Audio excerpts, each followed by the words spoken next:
I love these Batman collections. These Dark Knight Detective and Cape Crusader. These are before Nightfall and after Crisis. And so they've got a different smattering of collections of them, and it's collecting most of Batman. It's almost there. This one does Batman 583 through 591 and annual number 1 in this. And you get Norm Brayfogle art almost the whole way through, which is really some of the iconic definitive Batman art. Look at this Magnolia cover. Okay. So Fever, part 1. And a lot of these are one part, 2-part stories. There's this like drug that's giving people fevers. It's called Fever, and Batman has to deal with it.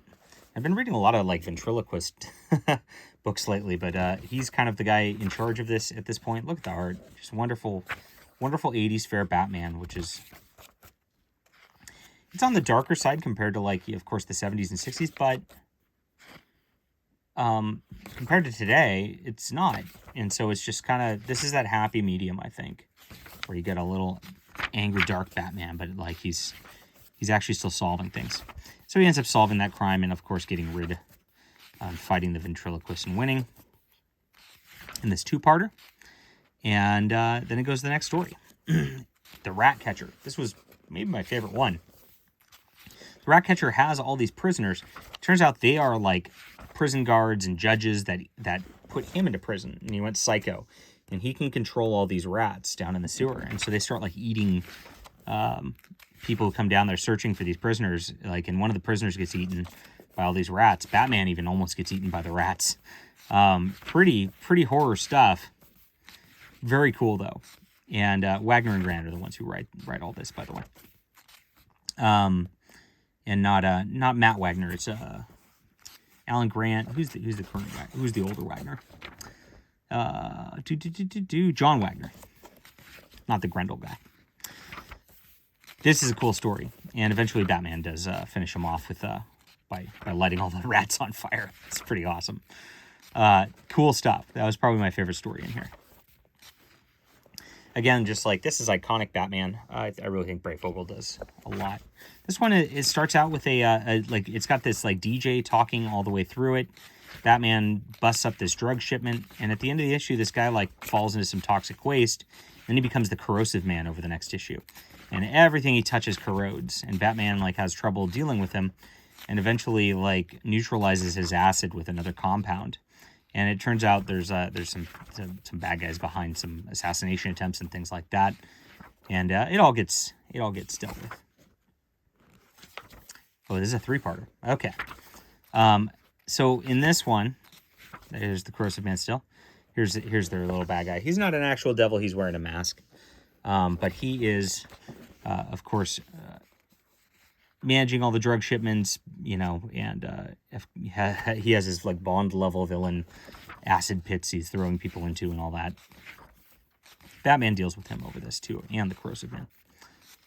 There we go. And you get a bonus book in the back of this, I guess, by Lewis Carr and Steve Pearsall, with Den Haspiel on pencils, who I'm not familiar with.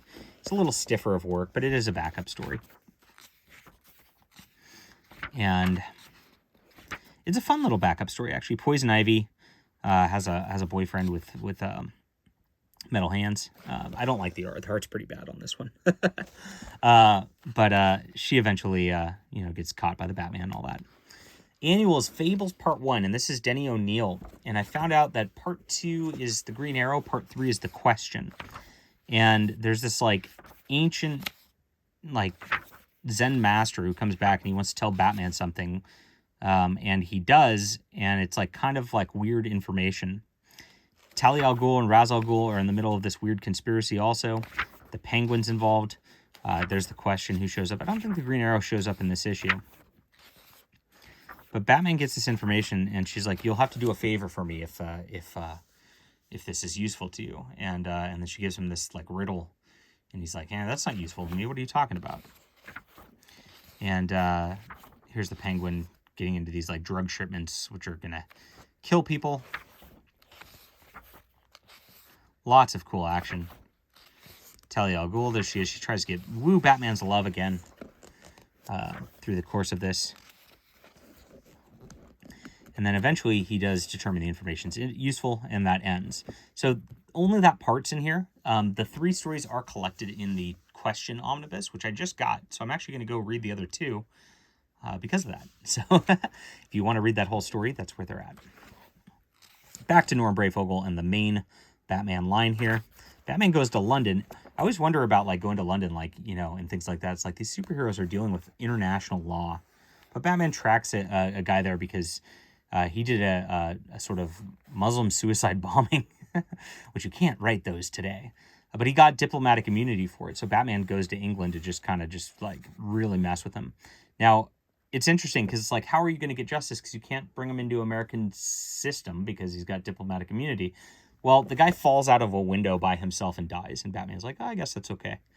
And I'm like, okay. So you weren't going to kill him because, of course, superheroes don't kill. But you let him die, and then he stops a bad bombing of Parliament. It's a one-off. And then you get Case Book, the Batman here.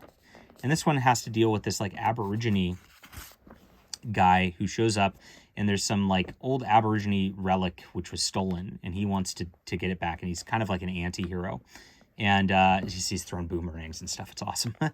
And again, I don't think you'd be able to do this today, which is a nice story. So it's too bad. 2 nice stories in a row you wouldn't be able to do. And eventually he does kill the bad guys and kind of disappears, and Batman kind of lets him disappear, though he says he'll track him down at some point. Like, I guess maybe he'll come back. You get Secret Files and Origins, and that's it for the book. So solid stuff. This is wonderful era Batman. 9 out of 10. Excellent comics. And I wish they made them like that these days. That's all. Leave a comment down below. Hit that like and subscribe button. We'll be back soon.